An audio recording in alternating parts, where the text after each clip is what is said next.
وحبيبنا ومولانا محمد بارك وسلم صلاة وسلام عليك يا رسول الله صلاة وسلام عليك يا حبيبي يا نبي الله. الحمد لله الذي فضل سيدنا ومولانا محمدا على العالمين جميعا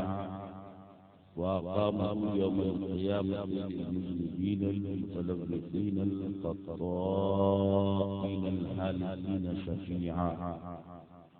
وصلى الله تبارك وتعالى عليه وسلم صلاة تبقى وتدوم بدوام الملك الحي القيوم. وأشهد أن لا إله إلا الله وحده لا شريك له، ونشهد أن سيدنا ومولانا محمدا عبده ورسوله. أما بعد، قال الله تبارك وتعالى في القرآن المجيد والفرقان الحميد: أعوذ بالله من الشيطان الرجيم، بسم الله الرحمن الرحيم. أن اشكروا لي ولوالدي. وقال النبي صلى الله تعالى عليه وسلم: الجنة تحت أقدام الأمهات. صدق الله مولانا العظيم، وصدق رسوله النبي الأمين الكريم، ونحن على ذلك لمن الشاهدين والشاكرين والذاكرين، والحمد لله رب العالمين. جو شيء تیری نگاہ سے گزرے درود پڑھ، جو شيء تیری نگاہ سے گزرے درود پڑھ، کہ ہر جزو کل ہے مظہر انوار مصطفیٰ. محرم شریف کے ان مجلسوں کی ابتدا ہم اور آپ ہی نہیں، دنیا بھر کے ہر سنی مسلمان کر رہے ہیں. تو ہم اور آپ ذکر حسین سننے اور سنانے سے پہلے حسین کے نانا جان محمد رسول اللہ صلی اللہ تعالی علیہ وسلم کی بارگاہ بے کش پناہ سب سے پہلے درود شریف پڑھ کر کے اس مجلس کا آغاز کریں، اس لیے کہ ہمارے آپ کے نبی بلکہ ساری کائنات کے نبی حضور رحمت للعالمین صلی اللہ علیہ وسلم ارشاد فرماتے ہیں کہ جب کوئی میرا امتی مجھ پر درود پڑھتا ہے تو ایک فرشتہ اس درود کو تحفے کی شکل میں میری بارگاہ میں لا کر پہنچا دیتا ہے، اور وہ فرشتہ عرض کرتا ہے کہ یا رسول اللہ، آپ کی امت کے فلاں آدمی نے یا فلانا عورت نے بائی نے آپ پر درود شریف کا یہ تحفہ بھیجا ہے، اور میرے نبی وہ درود قبول فرماتے ہیں. مگر یہ عام امتی کا درود ہے جو فرشتہ نبی کی بارگاہ تک لے جا کر پہنچاتا ہے. مگر صاحب دلائل الخیرات علامہ سید سلیمان نورانی رحمۃ اللہ علیہ اور اسی کی عربی شرح مطالع المسرات کے اندر یہ روایت موجود ہے کہ میرے نبی نے آگے یہ بھی ارشاد فرمایا کہ یہ تو عام امتی کا درود ہے جو میری بارگاہ تک فرشتہ لے کر آتا ہے، لیکن جو میرے خاص امتی لوگ ہیں، جو میرے عاشق لوگ ہیں، جو مجھ سے دل کی گہرائی سے محبت کرنے والے میرے دیوانے لوگ ہیں، وہ جب درود پڑھتے ہیں تو پھر کسی فرشتے کی ضرورت نہیں پڑتی. میرا دیوانہ جہاں بھی درود پڑھتا ہے میں ڈائریکٹ سن لیتا ہوں، چاہے پڑھنے والا مجھ سے قریب میں رہ کر پڑھے یا دور میں رہ کے پڑھے. پڑھنے والا چاہے جہاں سے پڑھے، چاہے قریب میں رہ کر چاہے دور میں رہ کر، مصطفیٰ جان رحمت فرماتے ہیں کہ میں ڈائریکٹ سن لیتا ہوں. اسی روایت جب بریلی کے تاجدار امام کو محبت سیدنا سرکار اعلی حضرت فاضل بریلوی رضی اللہ تعالیٰ عنہ کی نظر پڑی ہے تو بریلی کی سرزمین سے پکار رہے ہیں کہ دور و نزدیک کے سننے والے کو جانے والے کرامت بلاغوں لہذا محبت رسول میں ڈوب کر درود شریف کا نذرانہ پیش کیجیے، پڑھیے اللہم صلی علی سیدنا و مولانا محمد مبارک وسلم صلاۃ و سلام علیک یا رسول اللہ، صلاۃ و سلام علیک یا حبیبی یا نبی اللہ صلی اللہ تعالی علیہ وسلم۔ حضرات محترم، سب سے پہلے ہم آپ کے لیے، اپنے لیے اور ساری کائنات کے سنی مومنوں کے لیے یہ دعا کریں کہ اللہ تبارک و تعالی ہمارا اسلامی نیا سال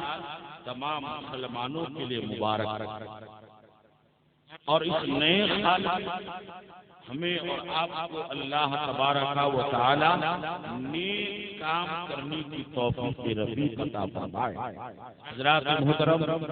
محرم شریف جو امام عالی مقام سید الشہداء نواسہ رسول جگر گوشہ بطول جنت کے مہکتے ہوئے پھول اولاد رسول حضرت سیدنا امام حسین رضی اللہ تعالیٰ عنہ اور دوسرے شہداء کربلا کی یاد ہم اور آپ بلکہ پوری دنیا کے سنی مسلمان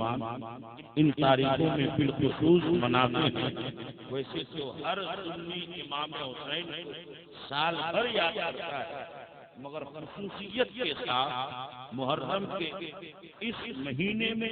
اور اس مہینے کے پہلے والے 10 دنوں میں عشرہ اول میں جو کثیر تعداد میں امام عالی مقام سید الشہداء نواسہ رسول کی محبت مناتے ہیں، ان کی محبت میں جلسے کرتے ہیں، ان کی محبت میں محفلیں کرتے ہیں، ان کی محبت میں مجلسیں سجاتے ہیں، یہ دراصل اس حدیث پر عمل ہوتا ہے کہ میرے نبی نے فرمایا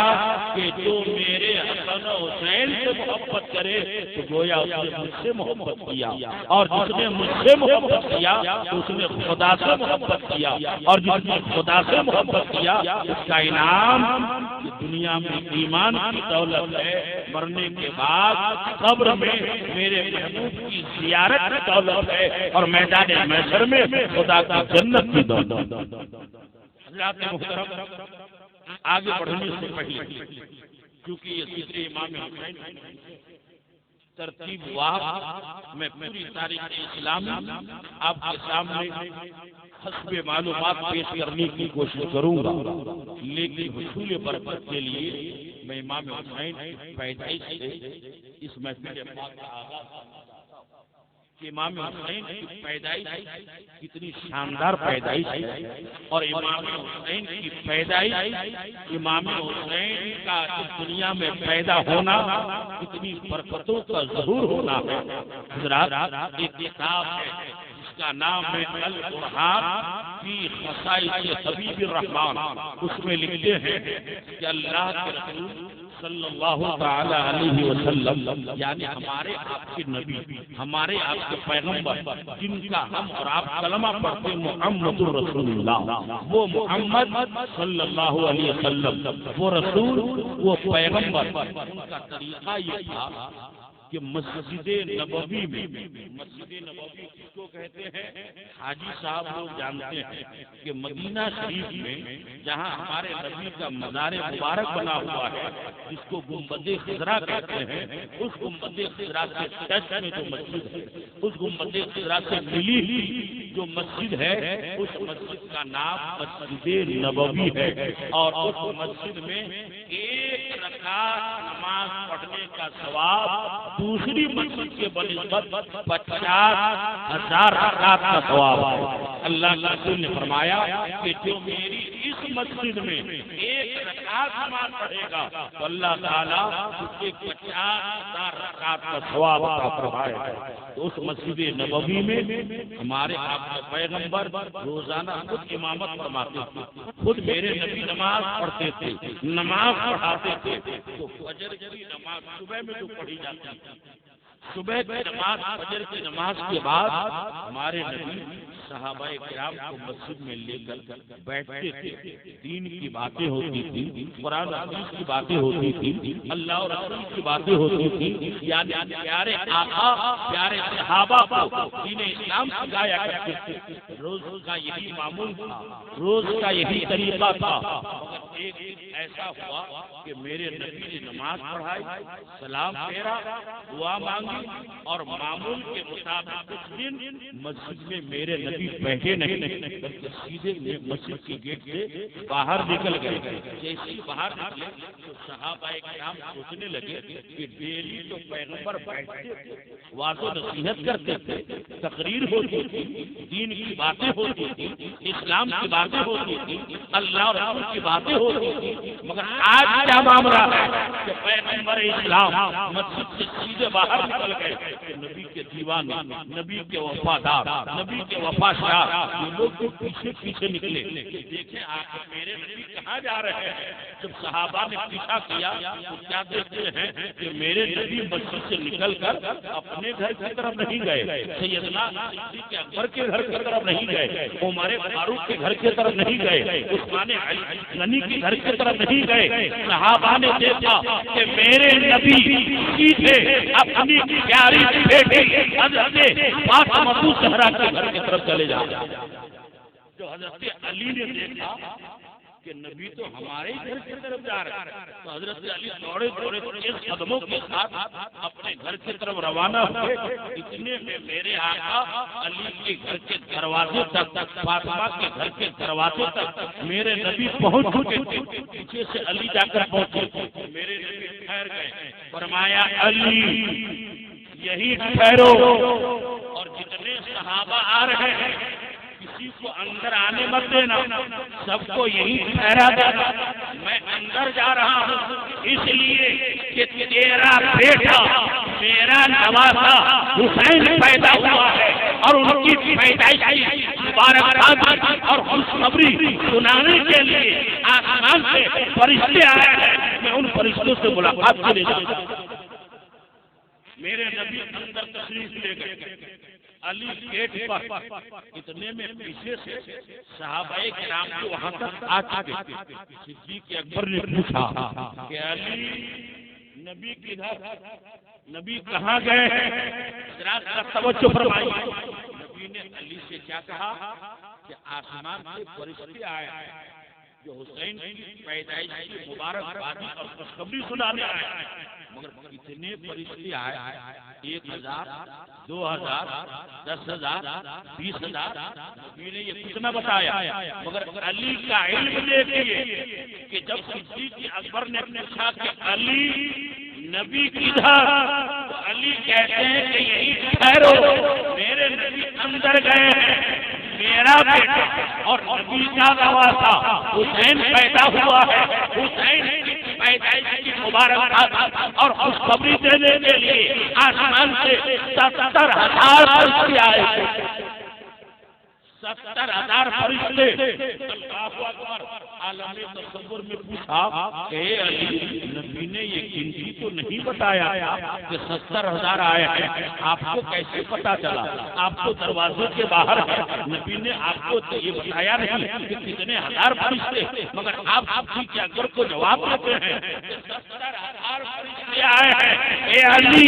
یہ گنتی آپ کو کیسے معلوم ہوئی؟ حضرت علی فرماتے ہیں اے میرے غلاموں، اگر سمجھنا ہے تو نبی کی حدیث پڑھو، میرے نبی نے فرمایا ہے انا مدینہ العلم وعلی الباب،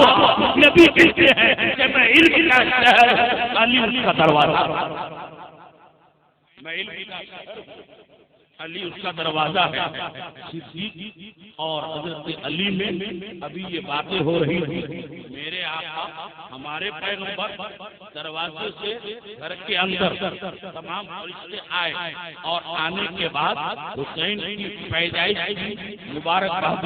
اور خوشخبری دینے لگے. آسمان کو فرشتے خوشخبری دے رہے ہیں, یا رسول اللہ نواسا مبارک ہو, یا رسول اللہ نیا بچہ مبارک ہو, یا رسول اللہ بڑا مبارک بچہ ہے, یا رسول اللہ بڑا برکت والا بچہ ہے. یہ فرشتے مبارکبادی پیش کر رہے تھے, مگر انہیں فرشتوں میں ایک ایسا بھی فرشتہ نظر آیا جس کے ہاتھ اور پیر ٹوٹے ہوئے, یعنی لنگڑا بھی لولا بھی. میرے نبی کی نظر اس فرشتے پر پڑی کہ فرشتے سارے آئے ہیں مگر ان کے ہاتھ پیر ٹوٹے ہوئے. میرے نبی نے فرمایا یہ فرشتہ تیرا ہاتھ پیر ٹوٹا ہوا کیوں ہے, یہ میں کیا دیکھ رہا ہوں؟ فرشتے نے جواب دیا,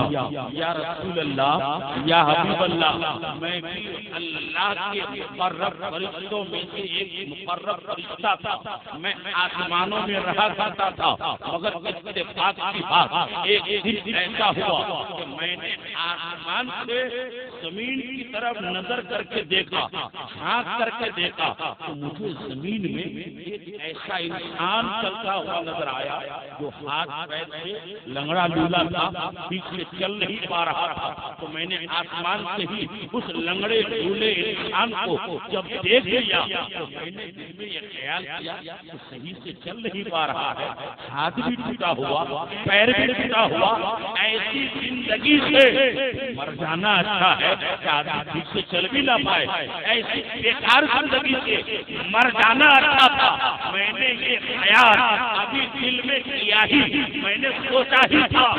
خدا کی طرف سے عذاب نازل ہو گیا. رب نے فرمایا اے میرا فرشتہ, میں نے تجھے اچھا خاصا ہاتھ پیر دیا ہے, نورانی پر دیا ہے, نورانی شکل صورت دیا ہے, تو تم میرے بندوں میں عیب نکالتا ہے کہ یہ میرا بندہ لنگڑا ہے, یہ میرا بندہ لولا ہے, اس کا ہاتھ ٹوٹا ہوا, اس کا پیر ٹوٹا ہوا. اے میرا فرشتہ, تو نے اس لنگڑے بندے کو تو دیکھا مگر یہ نہیں دیکھا کہ اس کا بھی پروردگار تو خدا ہی ہے, اس کو بھی پیدا کرنے والا خدا ہی ہے. تم نے میرے بندے کو دیکھا, بندے کے معبود کو نہیں دیکھا, بندے کو دیکھا, بندے کے خدا کو نہیں دیکھا. تم نے میرے بنائے ہوئے بندے کے اندر ایسے کرنے کی کوشش کی,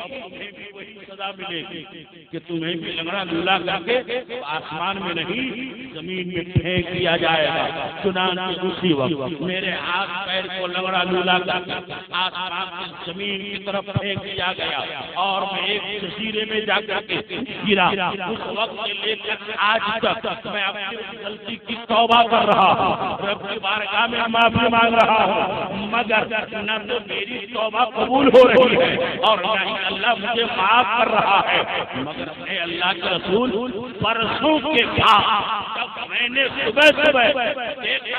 آسمان سے رحمت کے فرشتے مدینے میں آ رہے ہیں, میں نے ان فرشتوں سے پوچھا, اے فرشتوں, میں بھی ایک آسمانوں میں رہا کرتا تھا, آج جو یہ سزا ملی ہے کہ زمین کے ایک جزیرے میں پڑا ہوا ہو, مگر صبح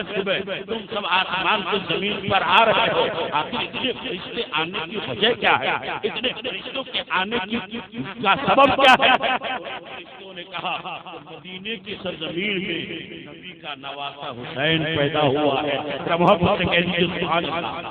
اور رسول سے کہہ دیجیے سبحان اللہ. فرشتوں نے بتایا حسین پیدا ہوا ہے اور ہم لوگ اسی حسین کی پیدائش کی خوشخبری نبی کو سنانے جا رہے ہیں, نبی کی مبارکبادی دینے جا رہے ہیں. تو میں نے فرشتوں سے کہا, اے آسمان سے آنے والے فرشتوں, جس نواسائے رسول کی خوشخبری سنانے تم مدینے جا رہے ہو, مجھے بھی ساتھ لے کر کے چلو. ہو سکتا ہے کہ اسی نواسائے رسول کے صدقے میں میری توبہ قبول ہو جائے اور اللہ میری غلطی کو معاف کر. فرشتے نے اپنی یہ داستان سنائی, میرے آقا کو رحم آ گیا, اس لیے کہ رحمت للعالمین پر رحم آیا اور رب کی بارگاہ میں دعا کرنے لگے, میرے مصطفیٰ, اے خدا, اس فرشتے کی غلطی اور اس کے گناہ کو معاف فرما دے. ان کی توبہ قبول کر لے۔ اللہ کا حکم ہوا فوراً، اور جبریل کو اللہ نے فوراً بھیجا کہ جبریل جاؤ میں نے اپنے حبیب کی دعا قبول کر لیا ہے، سبحان اللہ، اپنے محبوب کی دعا قبول کر لیا ہے، مگر اے جبریل جاؤ اور میرے محبوب سے جا کر یہ کہہ دے اے اللہ کے رسول، اللہ نے آپ کی دعا قبول کر لی ہے اور اس فرشتے کی توبہ قبول کر لی ہے، مگر اس کا طریقہ یہ ہے، توبہ قبول کرنے کا ذریعہ یہ ہے، توبہ قبول کرنے کی صورت یہ ہے، آپ اپنا مبارک ہاتھ میں پیارے حسین کا ہاتھ رکھ لیجیے اور حسین کا ننھا منا ہاتھ آج بھی تو پیدا ہوا ہے، حسین کا مبارک ہاتھ اپنے ہاتھ میں رکھ کر فرشتے کے نورانی بدن میں مل دیجیے، حسین کا ہاتھ لگے گا، اس کا ہاتھ پر صحیح ہو جائے گا۔ چنانچہ میرے نبی نے اپنے مقدس ہاتھ میں حسین کا ننھا منا ہاتھ لیا اور لے کے اس فرشتے کے بدن میں مل دیا۔ نبی اور آل نبی کا ہاتھ لگنا تھا کہ فرشتے کا ٹوٹا ہوا ہاتھ بھی صحیح ہو گیا، ٹوٹا ہوا پیر بھی صحیح ہو گیا۔ آپ اندازہ لگائیں کہ حسین کا ہاتھ اتنا مقدس ہے، اتنا متبرک ہے، اتنا برکت والا ہے کہ جس فرشتے کی توبہ پردوں سے قبول نہیں، ان کی توبہ حسین کے صدقے میں قبول ہو رہی ہے، اولاد رسول کے صدقے میں قبول۔ تو جن کی پیدائش اتنی شاندار ہو، شہادت کتنی شاندار، ان کی شہادت کتنی شاندار ہو، انشاءاللہ شہادت ترتیب وار ہم آپ کو سنائیں گے۔ قرآن عظیم قرآن حمید کی جس آیت کریمہ کو میں نے تلاوت کیا اور اپنی تقریر کا موضوع اور ٹاپک بنایا ہے، اس آیت کریمہ میں اللہ نے دو چیزوں کا حکم دیا، انشکروا لی ولوالدیک، اللہ فرماتا ہے کہ میرے بندو میرا شکریہ ادا کرو اور ساتھ ہی ساتھ اپنے ماں باپ کا بھی شکریہ، ماں باپ کا شکریہ ادا کرو، اس لیے کہ پیدا کرنے والا تو خدا، خالق تو خدا، مالک تو خدا ہے، رازق تو خدا ہے، معبود تو خدا ہے، مقصود تو خدا ہے، لیکن وہ پیدا کرنے والا ضرور ہے، مگر دنیا میں ذریعہ ماں باپ اللہ نے پیدا کیا ہے، مگر ڈائریکٹ نہیں، ماں باپ کے ذریعے سے پیدا کیا ہے، حالانکہ اللہ اس پر بھی قادر ہے، اس کی قدرت ہے، اللہ کی یہ طاقت ہے کہ بغیر ماں باپ کے بھی پیدا کرے، اللہ کی یہ طاقت ہے کہ بغیر باپ کے بھی پیدا کرے، مگر عام طریقے سے اللہ نے دنیا میں ماں باپ کے ذریعے ہی پیدا کیا ہے، حالانکہ اس کی طاقت تو بہت بغیر ماں باپ کے بھی پیدا کر سکتا ہے کہ نہیں، بولو، پیدا کر سکتا ہے، بلکہ پیدا کیا ہے۔ سب سے پہلا انسان حضرت آدم ہے، جن کے نہ ماں ہے نہ باپ، بغیر ماں باپ کے مٹی کے ذریعے سے اللہ نے حضرت آدم کو پیدا فرما دیا، اور بغیر باپ صرف ماں سے اللہ نے اپنے ایک پیغمبر حضرت عیسیٰ علیہ السلام کو پیدا کیا، بغیر باپ۔ تھوڑی سی تفصیل آپ کے سامنے رکھوں کہ اللہ تبارک و تعالی جہاں ماں باپ کے ذریعے سے دنیا میں انسانوں کو پیدا کیا، وہیں پر بغیر ماں باپ کے پیدا کر کے بھی اپنی طاقت دکھا دی، اور بغیر باپ کے بھی بیٹا پیدا کر کے خدا نے اپنی طاقت بتا دی۔ خدا وہ ہے جو بغیر ماں باپ کے بھی پیدا کر سکتا ہے، بغیر باپ کو بھی پیدا کر سکتا ہے۔ چنانچہ قرآن مجید میں یہ ساری باتیں موجود ہیں۔ حضرت مریم ایک کنواری لڑکی، پاک دامن، نیک بچی، شادی نہیں ہوئی، اللہ کی مرضی یہ ہوئی کہ بغیر شادی کنواری مریم کے گود سے ایک بچہ پیدا ہوا۔ چنانچہ حضرت جبریل فرشتے کو اللہ نے انسان کی شکل میں زمین پر بھیجا۔ وہ حضرت جبریل انسانی شکل و صورت حضرت مریم کے پاس گئے۔ مریم نے جب دیکھا کہ میرے سامنے ایک انسان ہے، میرے سامنے ایک آدمی ہے، تو فرمایا میرے سامنے سے آپ ہٹ جائیے، اس لیے کہ آپ غیر محرم ہیں اور میں کوئی ایسی ویسی عورت نہیں ہوں۔ تو اس آنے والے انسان نے یعنی حضرت جبریل جواب دیا، مریم میں کوئی گنہگار نہیں، میں کوئی خطا کار نہیں، میں کوئی دنیا کا انسان نہیں، بلکہ اللہ کا بھیجا ہوا ہوں۔ قرآن نے اس انداز میں بیان کیا کہ جب مریم نے ان کو کہا کہ بھاگ جاؤ تو حضرت جبریل نے کہا کہ یا مریم، اے مریم سنو، انی رسول ربک لأہب لک غلاما زکیا، اے مریم تمہارے رب کا بھیجا ہوا ہوں، میں تمہارے پاس اس لیے آیا کہ تاکہ تمہیں صاف ستھرا بیٹا عطا، صاف ستھرا بیٹا دے دوں، یعنی اے مریم میں تجھے بیٹا دینے کے لیے آیا ہوں۔ یہیں پر ہمارے اہل سنت والجماعت کے عقیدے کا ایک مسئلہ ظاہر ہو جاتا ہے۔ کچھ لوگ، میں نام نہیں لوں گا آپ سمجھ جائے، یہ کہتے ہیں کہ بیٹا دینا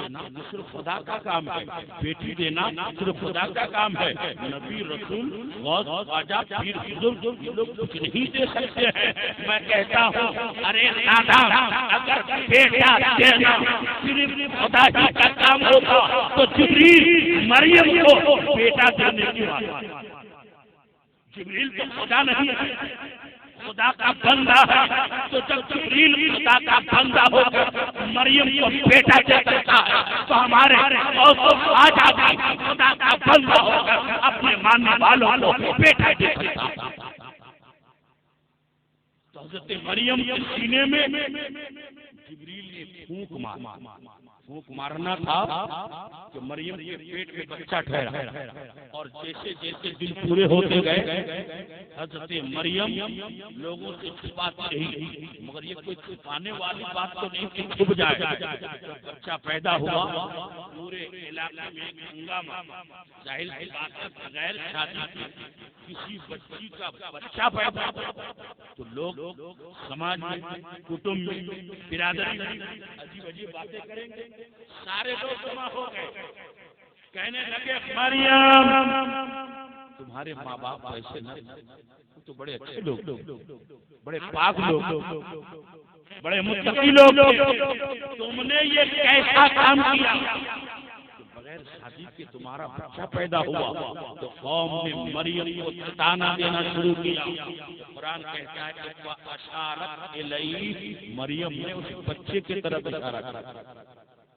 اے پوچھنے والوں، مجھ پہ شک کرنے والوں، مجھے تانا دینے والوں، مت پوچھو، اگر پوچھنا ہے اسی بچے سے پوچھو سبحان اللہ کہ یہ بچہ کون ہے اور کس نے بھیجا، کہاں سے آیا۔ جب لوگوں نے یہ سنا تو مریم اس بچے سے پوچھنے کو کہہ رہی ہے تو لوگوں نے کیا کہا؟ قرآن کہتا ہے قالوا کیف نکلم من کان فی المہد صبیا، لوگوں نے کہا کہ ہم اس بچے سے کیسے بات کریں گے جو ابھی جھولے میں ہے، جو ابھی پالنے میں ہے، جو ایک دن کا بچہ ہے، ہم اس بچے سے کیسے بات کریں؟ یہ تو بول نہیں سکے گا، ہم سے بات نہیں کر سکے گا۔ قوم نے یہ سمجھا کہ یہ بھی عام بچوں کی طرح ہوگا جو 2-4 سال کے بعد بولے گا، مگر ابھی لوگوں نے آپ کو یہ بات کیا ہی تھا کہ یہ بچہ کیسے بولے گا۔ اللہ کا نبی حضرت عیسیٰ آج ہی پیدا ہوئے ہیں، اپنی زبان سے بول اٹھا، اے میری ماں پر شک کرنے والوں سنو سنو،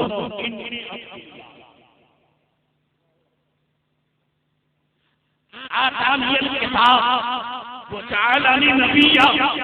اے لوگوں سنو، میں اللہ کا بندہ ہوں، اللہ نے مجھے کتاب بھی عطا کی ہے اور مجھے نبی بھی بنایا، کتاب بھی عطا کی ہے اور مجھے نبی بھی بنایا ہے۔ کہنے کا مقصد یہ کہ بغیر باپ کے بھی اللہ پیدا کرنے پر طاقت رکھتا ہے، اور بغیر ماں باپ کے بھی اللہ پیدا کرنے پر طاقت رکھتا ہے، مگر عام طریقے سے جنرلی طور پر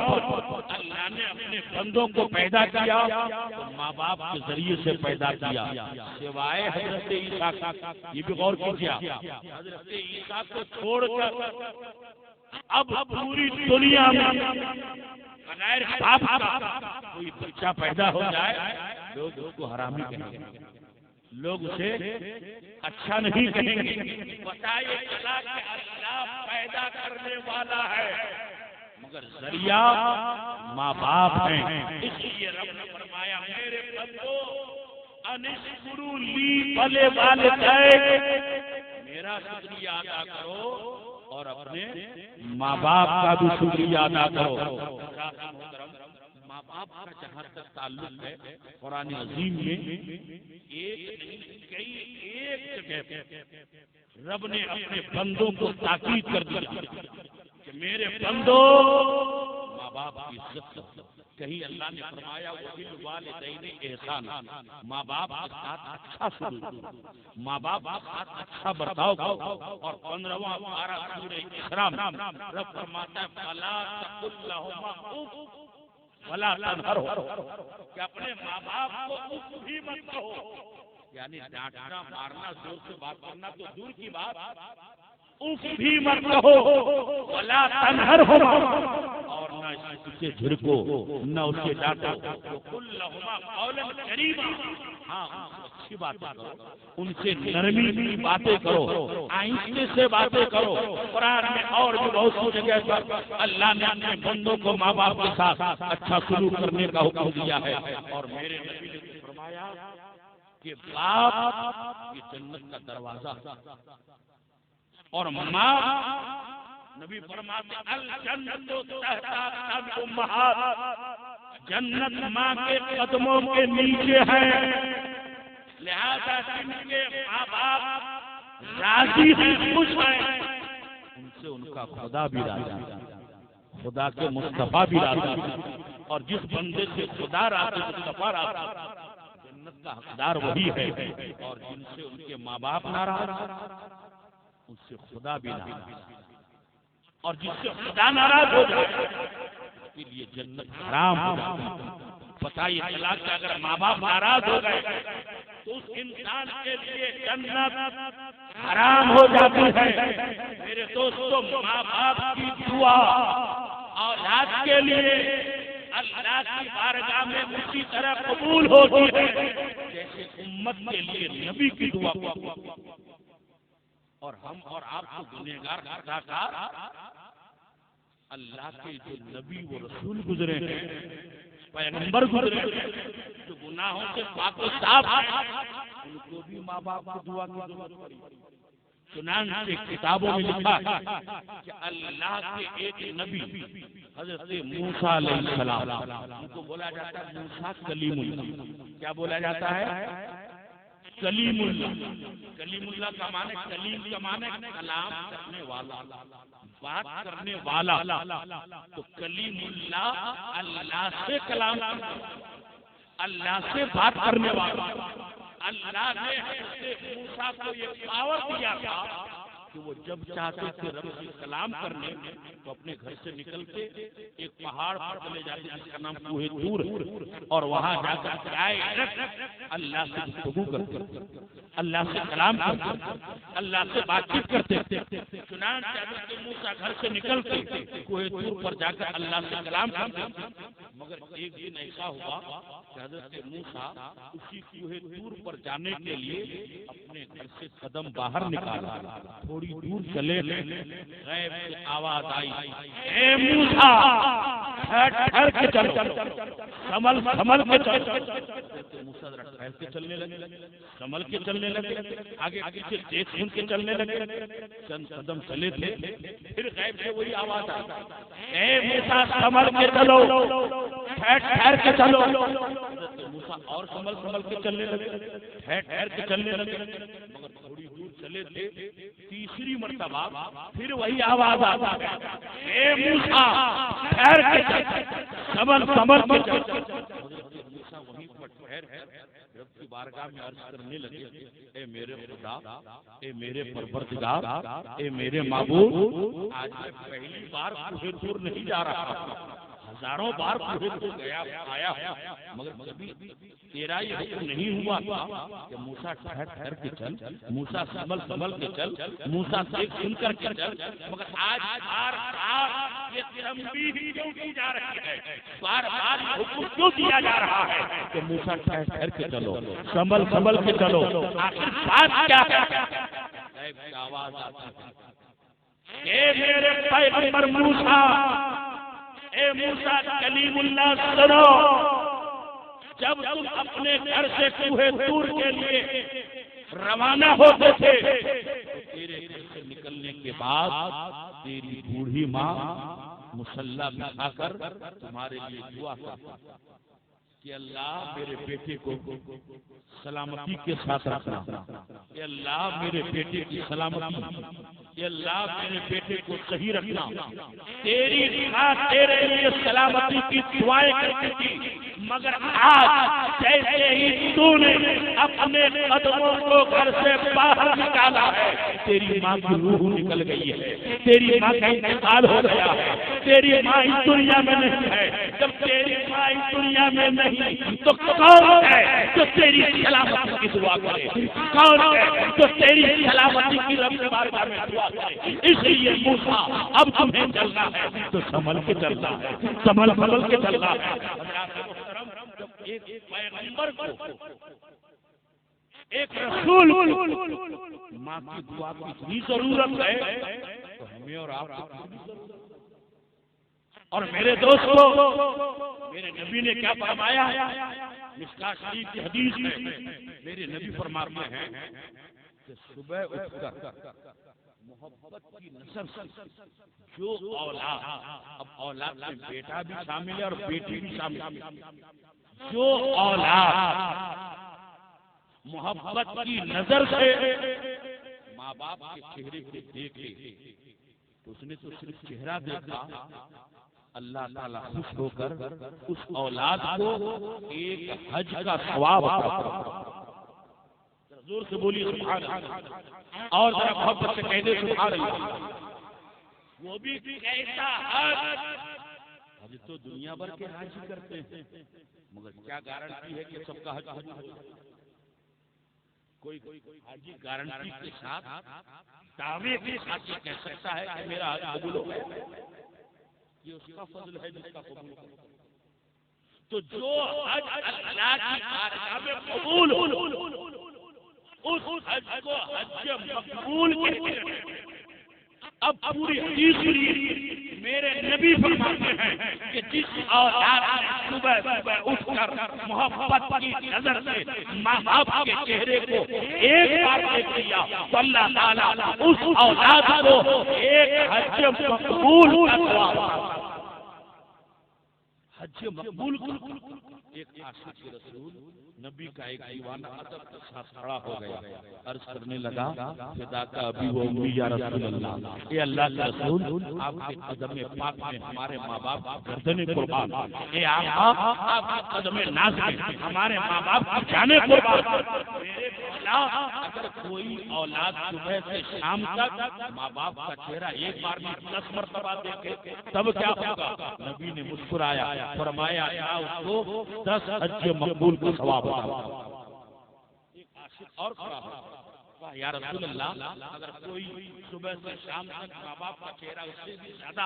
10 سے زیادہ 20 40 50 بار دیکھے، میرے نبی نے مسکرایا، فرمایا دیکھو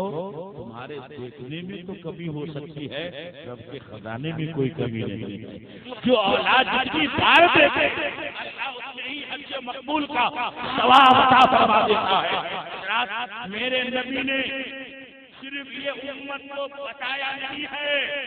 بلکہ خود میرے نبی نے کر کے بتایا بھی۔ چنانچہ مدینے کی سرزمین ہے، کہہ دیجیے سبحان اللہ، وہ مدینے کی سرزمین جہاں رات و دن خدا کی رحمت برستی، ایک شاعر کہتا ہے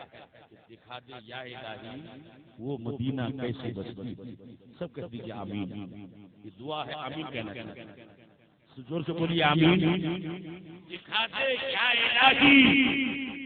وہ مدینہ کیسی بستی ہے جہاں پر رات دن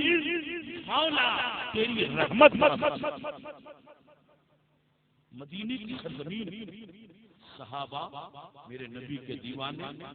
تشریف فرما ہیں اور دیوانے کے میرے آقا تشریف فرما. جہاں صدیق اکبر, جس مجلس میں عمر فاروق, عثمان غنی, مولا علی, بلال حبشی ہوں, حضرت سعد ہوں, حضرت سعید ہوں, حضرت زبیر ہوں, حضرت سعد بن ابی وقاص ہوں, حضرت عبد الرحمن بن عوف ہوں, اس مجلس میں میرے آقا سبحان اللہ علماء فرماتے ہیں جیسے آسمان میں ستاروں کے بیچ میں 14ویں رات کا چاند چمکتا ہے, ایسے ہی صحابہ کے بیچ میرے نبی کا چہرہ چمکتا ہے. صحابہ نبی بیٹھے ہیں, ایک طرف سے ایک سائیڈ سے ایک خاتون, ایک عورت, ایک بائی,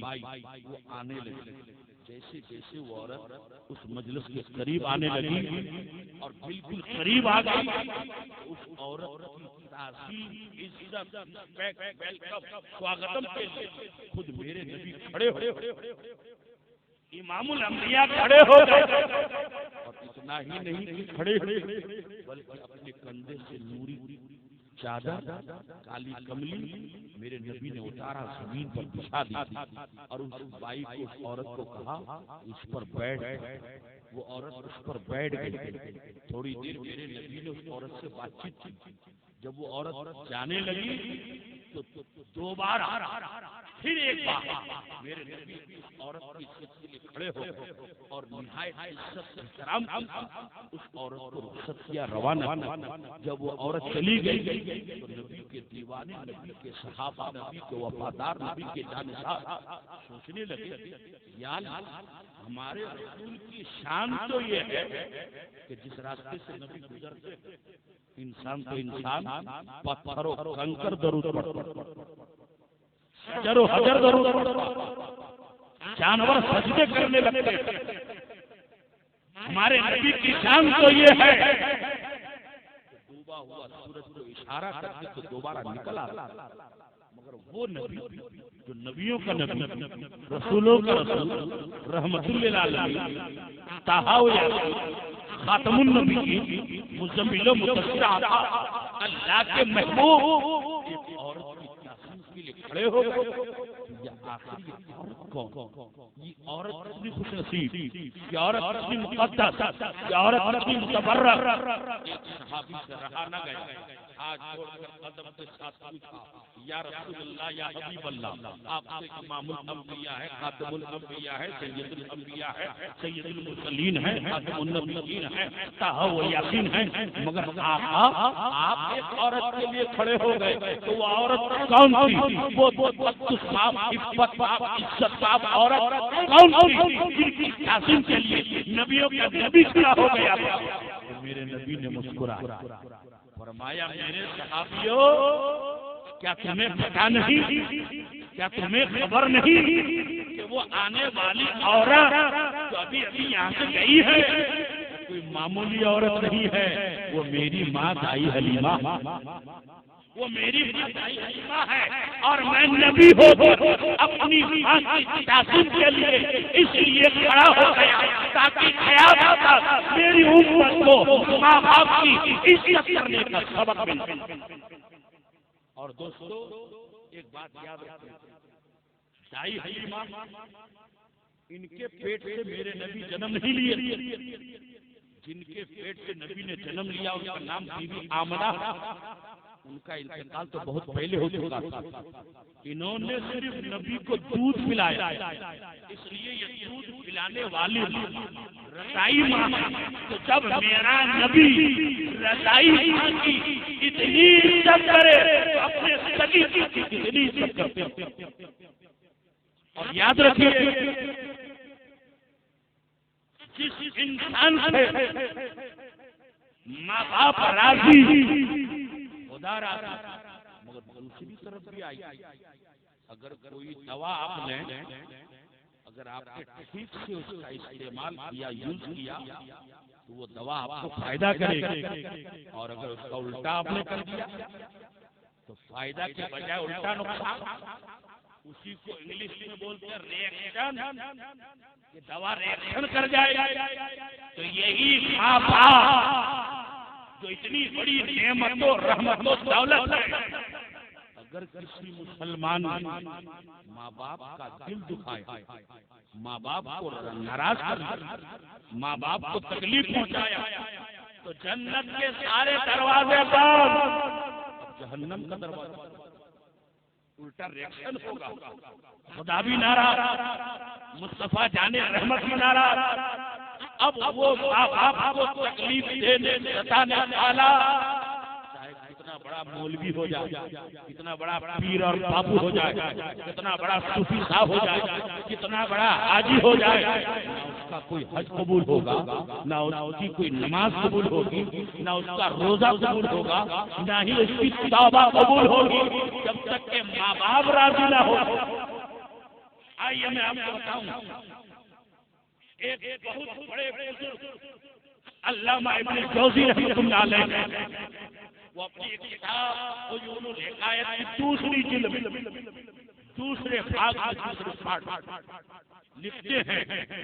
کہ اللہ کے ولی حضرت مالک ابن دینار، کہہ دیجیے سبحان اللہ، یہ بہت بڑے اللہ کے، اتنے بڑے اللہ کے ولی کہ ایک موقع پر ایک آدمی نے، ایک دہریہ نے پورے علاقے میں ایک ہلہ اٹھایا، شور مچایا کہ کوئی خدا ہوتا نہیں۔ اگر کوئی خدا کے بارے میں کہے کہ خدا ہے تو میں اس سے مناظرہ کرنا چاہتا ہوں۔ ایسے لوگوں کو دہریہ بولتے ہیں۔ تو اس علاقے کے سیدھے سادے مسلمان گھبرا گئے کہ اتنے بڑے کٹر آدمی سے مناظرہ کون کرے؟ دوڑ کے مالک ابن دینار کے پاس گئے، حضور ہمارے علاقے میں ایک آدمی نے ایسا ایسا چیلنج کیا۔ تو مالک ابن دینار فرماتے کہ چلو میں چلتا ہوں۔ گئے، اب دونوں طرف کے لوگ جمع ہو گئے۔ حضرت مالک ابن دینار نے فرمایا کہ تم اللہ کا انکار کرتے اور ہم مسلمان اللہ کو مانتے ہیں۔ قرآن کہتا ہے قل هو اللہ احد، اے نبی کہہ دو اللہ ایک ہے۔ تو دونوں کا مناظرہ کیسے ہو؟ زبانی جھگڑا کرنے سے کوئی فائدہ نہیں، آگ جلائی جائے اور دونوں آدمی ایک ایک کر کے ہاتھ رکھیں، جس کا ہاتھ جل جائے سمجھ میں آ جائے گا کہ اس کا عقیدہ غلط ہے، اس کا مذہب غلط، اور اس کا ہاتھ آگ جلا نہ سکے تو سمجھ لیا جائے گا کہ وہ صحیح، اس کا مذہب صحیح۔ مگر وہ دہریہ بڑا چالاک، اس نے کہا ہمیں منظور لیکن ہماری بھی، کیونکہ اس کو یقین تھا کہ ہم غلط ہیں تو ہمارا ہاتھ جل جائے گا۔ اس نے کہا ہماری بھی ایک شرط۔ مسلمانوں نے پوچھا تمہاری کیا شرط؟ شرط یہ ہے کہ آگ میں ہاتھ تو ڈالے مگر آگے پیچھے نہیں، ایک ساتھ ہاتھ ڈالے۔ دہریہ بہت ہو گیا، مسلمانوں نے منظور کر لیا، ٹھیک۔ حضرت مالک ابن دینار اور انہی کے ہاتھ سے ملا کر اس غیر مذہب نے، اس دہریے نے ہاتھ کو ملا کر چولہے میں ڈالا، آگ میں ڈالا، تنور میں ڈالا۔ تو اب عقل تو یہ کہتی ہے، ہمارا ایمان تو یہ کہتا ہے کہ اس دہریہ کا ہاتھ جل جانا چاہیے، کیونکہ اس کا عقیدہ غلط، اس کا مذہب غلط۔ لیکن دنیا نے دیکھا کہ نہ تو مالک ابن دینار کا ہاتھ چل رہا ہے اور نہ ہی اس فاسد عقیدے والے کا ہاتھ چل رہا ہے۔ اب لوگ پریشان سے فیصلہ ہوگا کیا؟ کسی کا ہاتھ نہیں جل رہا۔ تو حضرت مالک ابن دینار خدا کی بارگاہ میں عرض کرنے لگے، مولا یہ کیا ماجرا؟ میں تیرا ماننے والا، میں تجھ پر ایمان لانے والا، میں تیرے نبی کا غلام تو میرا ہاتھ تو نہیں جلے، مگر یہ تو دہریہ ہے، یہ تو قرآن کا انکار کر رہا، اسلام کا انکار کر رہا، نبی کی نبوت و رسالت کا انکار کر رہا، حتیٰ کہ تیرے وجود کا بھی یہ انکار کر رہا ہے، اس کا ہاتھ تو نہیں جل رہا ہے۔ تو غیب سے آواز آتی ہے، اے مالک ابن دینار، اس کا ہاتھ تو جل کے اب تک خاک ہو جاتا، مگر اس کا ہاتھ اس لیے نہیں جل رہا ہے کہ اس نے اپنا ناپاک ہاتھ تیرے پاک ہاتھوں سے ملا رکھا ہے، تمہارے ہاتھ کی برکت سے اس کا بھی ہاتھ نہیں جلتا۔ تو وہ مالک ابن دینار اتنے بڑے ولی مکہ شریف پہنچے حج کے موسم، اس بار تو الحمدللہ انڈیا کے وہ حاجی جو مر گئے ہیں اللہ ان کو جنت دے، وہ تو مر کے بیچارے چلے گئے مگر ان کے گھر والے کروڑ پتی بن گئے، پونے 2 تو مالک ابن دینار رحمۃ اللہ علیہ حج سے فارغ ہو ایک دن کعبے کی دیوار توجہ کے ساتھ اور مالک ابن دینار کے دل میں خیال آیا کہ یا اللہ اتنے حاجیوں نے جو حج کیا مردوں نے عورتوں نے تو ان میں سے کتنے لوگوں کا حج قبول ہوا اور کتنے لوگوں کا حج قبول نہیں ہوا۔ اگر یہ ہم کو معلوم ہو جاتا تو جتنے بندوں کا یا بندیوں کا مردوں عورتوں کا حج قبول ہوا ہے میں ان کو مبارکبادی پیش کہ اللہ نے تمہارا حج قبول کیا، اور جتنے لوگوں کا حج قبول نہیں ہوا میں ان کو جا کے تسلی دیتا کہ گھبرانا مت، اس بار نہیں اگلے سال آئندہ 1 سال کے بعد تم دوبارہ حج کرنا، خلوص دل سے لوگوں کو دکھانے کے لیے، ریاکاری کے لیے نہیں، دنیا کو بتانے کے لیے نہیں، بلکہ اللہ کی عبادت سمجھ خلوص نیت کے ساتھ تم حج کرنا تاکہ اللہ آئندہ سال تمہارا حج قبول فرمائے۔ مگر یہ میں اس وقت کر سکوں گا پہلے یہ پتا تو چلے کہ کتنے کا قبول ہوا اور کتنے کا قبول نہیں ہوا۔ یہ خیال دل میں آیا، رات ہو گئی، اپنے کمرے میں چلے گئے، نماز کھانا ساری چیزوں سے فارغ ہو کر جب بستر پر لیٹے ہیں تو خواب میں اللہ کی طرف سے کوئی ان کے خواب میں آ کر کہہ رہا ہے، اے مالک ابن دینار کتنے بندوں کا حج قبول ہوا، کتنوں کا حج قبول نہیں ہوا، اس چکر میں تمہیں پڑھنے کی ضرورت نہیں، میں خدا ہوں، میں جس کا حج قبول کر لوں، جس کا چاہے قبول نہ تمہیں اس چکر میں پڑھنے کی کیا ضرورت۔ لیکن جب تم نے اپنے دل میں یہ خیال لایا ہے، خیال کیا تو سنو، اس سال 1 لاکھ حاجیوں نے حج کیا، اس زمانے کی آج تو 50 لاکھ چلے جاتے کہ 6 لاکھ حاجیوں نے، آواز سمجھ کیجیے، 6 لاکھ حاجیوں نے حج کیا ہے، میں نے تمام حاجیوں کا حج قبول کر لیا، کہیے سبحان اللہ۔ لیکن ایک ایسا حاجی جو صرف اس سال حج نہیں کیا، 40 سال سے لگاتار کنٹینیو وہ حج کر رہا ہے، میں نے اس کا ایک بھی حج نہ اس کی نمازیں قبول کی، نہ اس کے روزے قبول کی، نہ ان کی توبہ قبول کی، بلکہ وہ جہنمی یہ خواب حضرت کے مالک ابن دینار نے دیکھا، صبح نیند سے جب بیدار ہوئے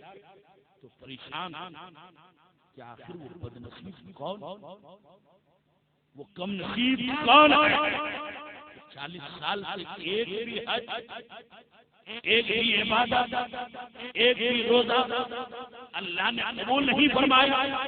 بلکہ الٹا وہ جہنمی ہے۔ تو مالک ابن دینار یہ سوچ کر کہ کہیں وہ بد نصیب میں ہی تو نہیں، اس لیے کہ اللہ والے اپنے کو سب سے زیادہ گنہگار سمجھتے ہیں۔ آج تو لوگوں کا حال یہ ہے کہ 2 رکعت نماز اگر پڑھ لیں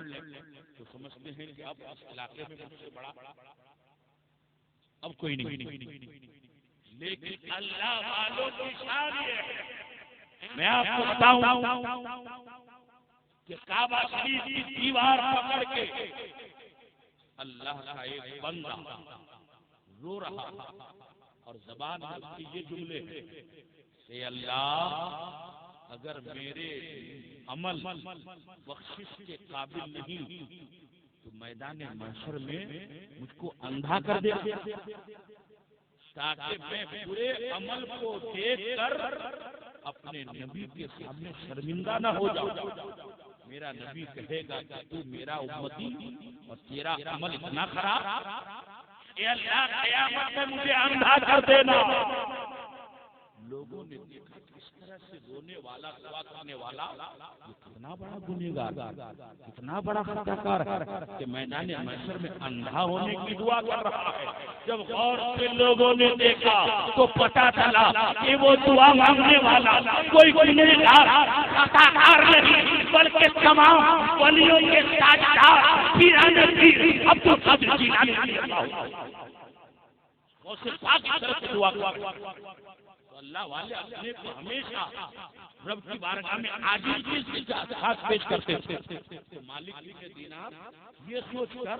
کہ کہیں وہ بندہ 40 سال سے جس کا حج قبول نہیں ہوا کوئی وہ میں تو نہیں، اسی غم میں افسوس میں کھانا پینا چھوڑ دیا، آنکھوں کی نیند ہو گئی، پورا دن گزر گیا، بے چین ہے، رات آ گئی، نیند نہیں آ رہی ہے، دوسرا دن آ گیا، بے قرار ہے، دوسری رات آئی، بے چینی کا عالم، اسی بے چینی میں بستر پر لیٹے لیٹے تھوڑی دیر کے لیے آنکھیں بند تو خواب سے دوبارہ دیکھا، تسلی مل گئی۔ اے مالک ابن دینار گھبرانے کی ضرورت نہیں، وہ بد نصیب حاجی تم نہیں ہو، ملک خراسان شہر بلخ سے آنے والا ایک آدمی جس کا نام محمد ابن حربن بلخی ہے اس کا حج قبول نہیں ہوا۔ صبح اٹھے تو اپنا غم تو ختم کہ چلو اللہ کا شکر ہے وہ نصیب میں نے، مگر دوسری طرف غم کہ آخر محمد ابن حربن بلخی خراسانی یہ کون جس کے 40 میں سے ایک بھی حج قبول نہیں ہوا۔ مالک ابن دینار حاجیوں کی طرف بڑھے، پوچھنے لگے، پتہ لگانے لگے، تپاس کرنے لگے کہ بلخ سے آنے والا محمد ابن حربن کون۔ جب خراسان کے حاجیوں سے ملاقات ہوئی تو بتایا کہ مالک ابن دینار جس کا آپ پتہ پوچھ رہے ہو وہ تو بڑا نمازی آدمی، بڑا متقی، بڑا پرہیزگار، اتنے متقی عید بقرعید کا 5 دن چھوڑ کر پورا سال گزرتا، پورا سال رات بھر عبادت کرتا، دن بھر روزہ رکھتا، 40 سال سے کنٹینیو حج کرتا ہے، تو بڑا مشہور آدمی ہے، تو کون نہیں جانتا۔ تو مالک ابن دینار سوچ میں پڑ گئے کہ مجھ کو خواب میں بتایا گیا کہ وہ جہنمی ہے اور لوگ اس کی تعریف کر رہے ہیں، بڑے اچھے آدمی، نمازی متقی ہے، روزہ دار ہے، حاجی ہے۔ مالک ابن دینار نے فرمایا کہ لوگوں تعریف چھوڑو، یہ بتاؤ کہ اس کو میرے ملاقات کہاں ہو، ان سے مجھے ملنا۔ لوگوں نے بتایا حضور وہ تو اتنے بڑے متقی پرہیزگار کے لوگوں کے پاس وہ نہیں رہتے، وہ تو جنگل میں اکیلے تنے تنہا رب کی عبادت میں لگا رہتا ہے۔ آپ مکہ کے کسی بھی جنگل میں وادی میں تلاش کیجیے، کہیں نہ کہیں وہ آپ کو مل جائے گا۔ چنانچہ حضرت مالک ابن دینار مکہ کے جنگلوں میں، وادیوں میں، پہاڑیوں میں تلاش کرنے لگے، تلاش کرتے کرتے ایک ایسے میدان میں پہنچے، دیکھا تھا پورا میدان صاف، کوئی آدمی نہیں، مگر اللہ کا ایک بندہ ہے جو سجدے میں پڑا۔ مالک ابن دینار نے سوچا شاید یہی ہوگا، اے قریب اور جا کر سلام کیا، السلام علیکم ورحمۃ اللہ وبرکاتہ۔ اس بندے نے جلدی سے سجدے سے سر اٹھایا، اپنی نماز مکمل کی، سلام پھیرا اور مالک بن دینار کے سلام کا جواب دیا۔ مالک بن دینار نے پوچھا کہ کیا تمہارا نام محمد ابن ہرول بلخی ہے؟ کہا ہاں حضرت، میرا ہی نام محمد ابن ہرول۔ کیا تم شہر بلخ ملک خراسان سے آئے ہو؟ کہا ہاں میں شہر بلخ ملک خراسان سے آیا ہوں۔ فرمایا کیا تم نے 40 سال سے لگاتار حج کیا؟ کہا جی ہاں میں 40 سال سے لگاتار کنٹینیو ہر سال حج۔ تو مالک دینار نے فرمایا اے محمد ابن ہرول، لوگ تو تمہاری تعریف کر رہے تھے، بڑے نمازی ہو، متقی ہو، روزہ دار ہو، 40 سال سے حج کر رہے تھے، لیکن مجھ کو خواب میں تمہارے بارے میں بتایا گیا کہ تمہارا ایک بھی حج قبول نہیں ہوا، ایک بھی نماز قبول نہیں ہوئی، ایک بھی روزہ قبول نہیں ہوا، بلکہ تم جہنمی ہو۔ آخر بات کیا ہے؟ محمد ابن ہرول رونے لگا، کہا حضور صرف آپ ہی نہیں بلکہ ہر سال حج کا موسم جب ختم ہو جاتا ہے تو کوئی نہ کوئی پیر بزرگ اللہ کا نیک بندہ میرے بارے میں اسی ٹائپ کا خواب دیکھتا ہے کہ میری عبادت قبول نہیں، حج قبول نہیں، نماز قبول نہیں، توبہ قبول نہیں، بلکہ میں جہنمی ہوں۔ تو مالک بن دینار کیونکہ اللہ کے ولی انہوں نے نبض پہ ہاتھ رکھا، فرمایا ابن ہرول 40 سال سے تمہاری یہ عبادت ہے، مگر 40 سال پہلے تمہاری زندگی کیسی گزری تھی وہ بتاؤ۔ یہ تو تم 40 سال سے شروع سے اس سے پہلے تم کیا کرتے تھے، تمہارا ماضی کیسا ہے، تمہاری زندگی جوانی کی کیسی گزری وہ بتاؤ۔ اب تو محمد ابن ہرول کہنے لگا حضور میں آپ سے کیا جھوٹ بولوں، جوانی کا عالم تھا، میں ایک شرابی آدمی، شراب پیتا تھا۔ ایک دن شراب پی کر شراب کے اڈے سے جب میں اپنے گھر لوٹا تو اتفاق کی بات کہ اس دن رمضان شریف کا چاند نکلا تھا، روزہ رکھنے والے تھے لوگ۔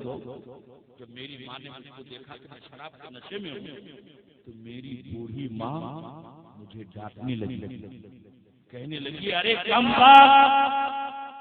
رمضان شریف کا چاند نکلا ہے، کل سے مسلمان کے بچے روزہ رکھیں گے اور تو میری کوکھ سے کیسا ناپاک بیٹا پیدا ہوا کہ تو نے آج بھی شراب پیا ہے۔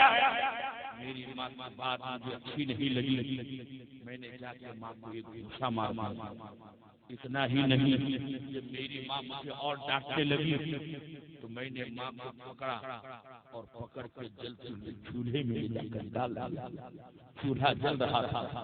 میری ماں کو میں نے ڈالا، کپڑوں میں آگ لگ گئی، کپڑے جل گئے، بدن جلنے لگا۔ میری بیوی نے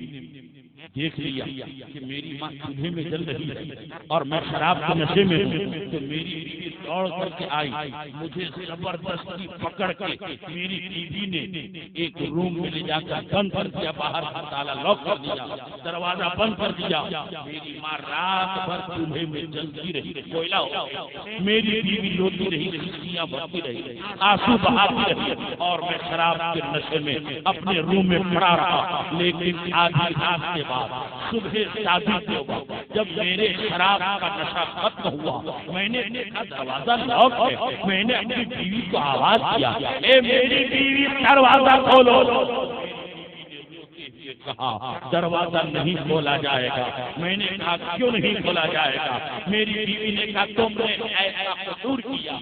ایسا گناہ کیا ہے، ایسا جرم کیا ہے کہ شاید اس پوری دنیا میں آج کسی بھی بیٹا نے ایسا جرم نہ کیا ہوگا جیسا تم نے کیا۔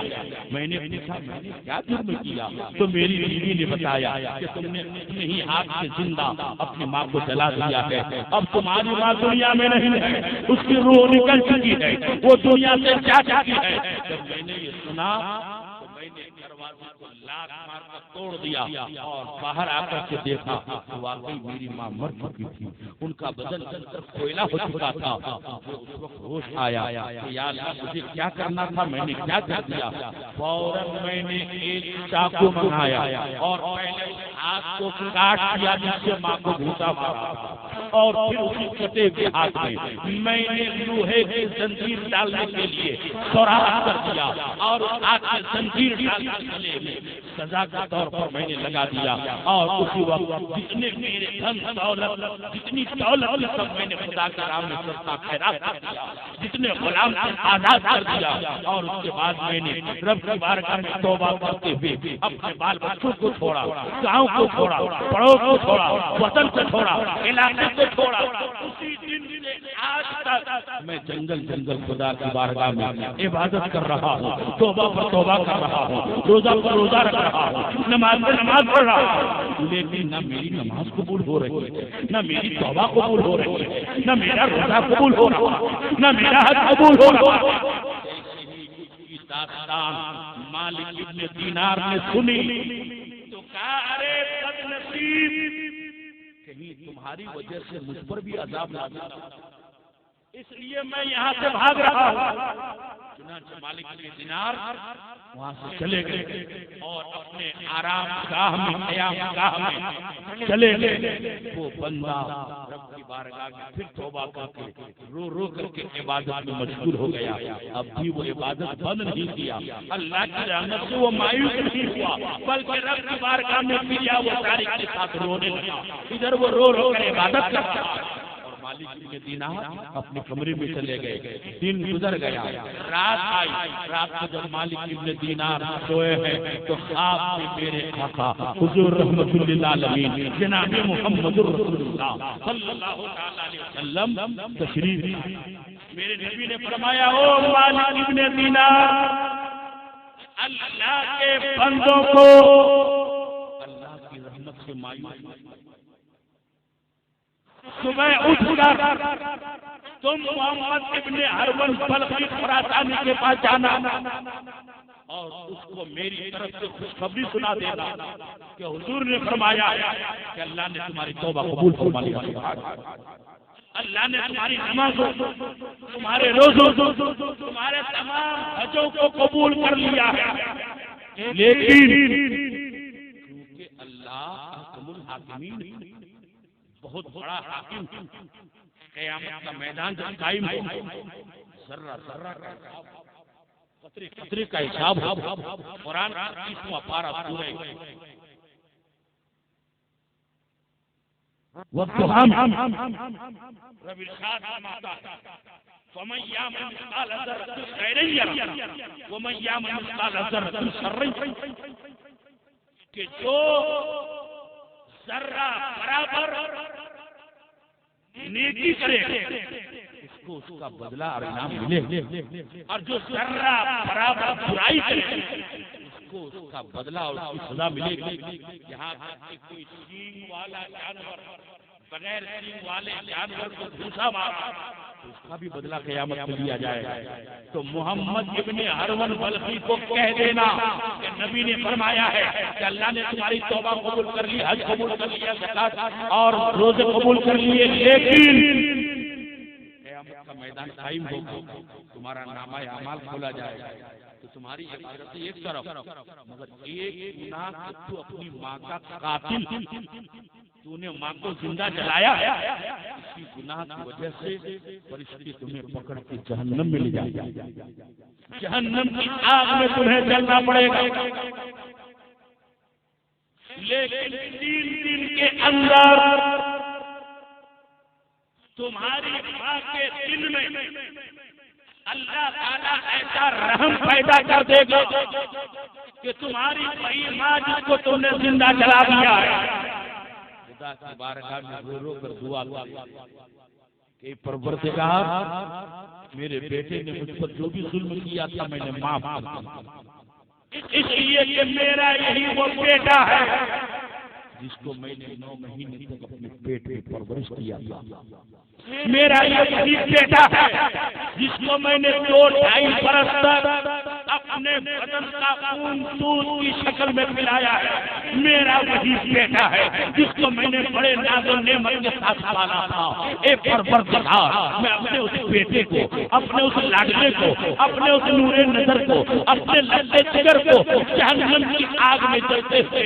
نہیں دیکھ سکتی۔ اے اللہ، میں نے اپنے بیٹے کو معاف کر دیا، تو بھی میرے بیٹے کو معاف فرما دے۔ تو پھر اللہ تعالیٰ تمہاری ماں کی دعا قبول فرمائے گا اور تمہاری ماں کو کہے گا، اے بوڑھی کیا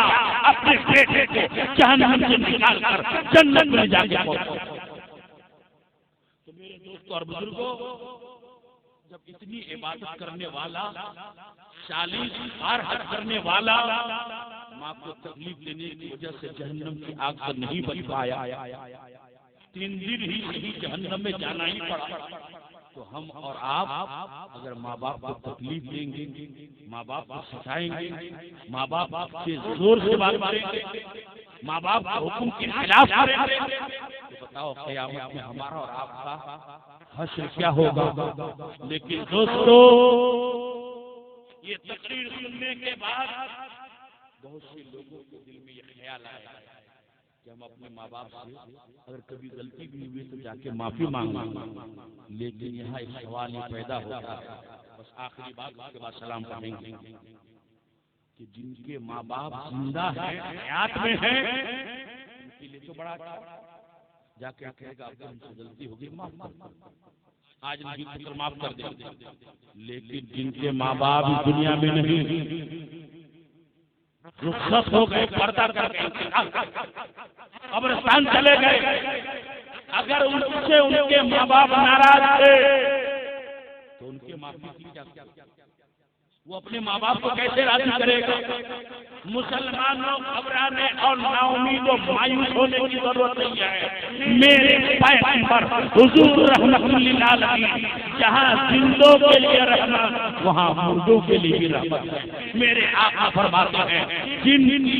جس اولاد کے ماں باپ دنیا سے گزر گئے، وہ اپنے ماں باپ کی قبر میں جا کر ان سے معافی مانگے، ان کے ماں باپ کی روح راضی ہو جائے گی، خدا کا راضی ہو جائے گا، خدا کا مصطفیٰ بھی یہی نہیں بلکہ میرے نبی نے حدیث شریف میں ارشاد فرمایا، اور یہ حدیث اتنی پیاری ہے کہ اس کو روایت کرنے والے امیر المومنین ابو بکر صدیق رضی اللہ تعالیٰ عنہ، حدیث شریف میں حدیث ان امیر المؤمنین ابو بکر صدیق قال قال رسول اللہ صلی اللہ علیہ وسلم من زار قبر والديه او احدهما فقرا عنده ياسين غفر له بكل عدد حرف منها۔ صدیق اکبر فرماتے ہیں کہ ہمارے پیغمبر نے فرمایا ہے کہ جن کے ماں باپ انتقال کر گئے، وہ اپنے ماں باپ کی قبر پر یا دونوں میں سے ایک ہی کا بھی انتقال ہوا، ایک زندہ تو جس کا انتقال ہوا ان کی قبر پر اولاد جائے، اور جانے کے بعد سورہ یاسین پڑھے، اگر زبانی یاد ہے تو زبانی، نہیں تو دیکھ کے تو نبی فرماتے ہیں پڑھے، ان کے بعد جا کر ان کی قبر کے پاس سورہ یاسین، تو سورہ یاسین میں جتنے حروف ہیں ہر حرف کے بدلے میں اللہ تعالیٰ ان کے ماں باپ کو مغفرت عطا کرتا۔ اب سورہ یاسین میں کتنے حروف ہیں کوئی گن کر دیکھے تو اعلیٰ فاضل بریلوی کا ترجمہ قرآن اس کے حاشیے میں لکھا ہے کہ سورہ یاسین میں 3000 حروف، تو جو اولاد ماں باپ کی قبر پر سورہ یاسین پڑھے تو ان کے ماں باپ کو اللہ تعالیٰ 3000 مغفرت عطا کرتا۔ اور اسی صدیق اکبر سے ایک اور میرے آقا فرماتے ہیں کہ بھائی یہ تو فائدہ ماں باپ کو، آپ اپنا کام کاج چھوڑ کر گندا پانی چھوڑ کر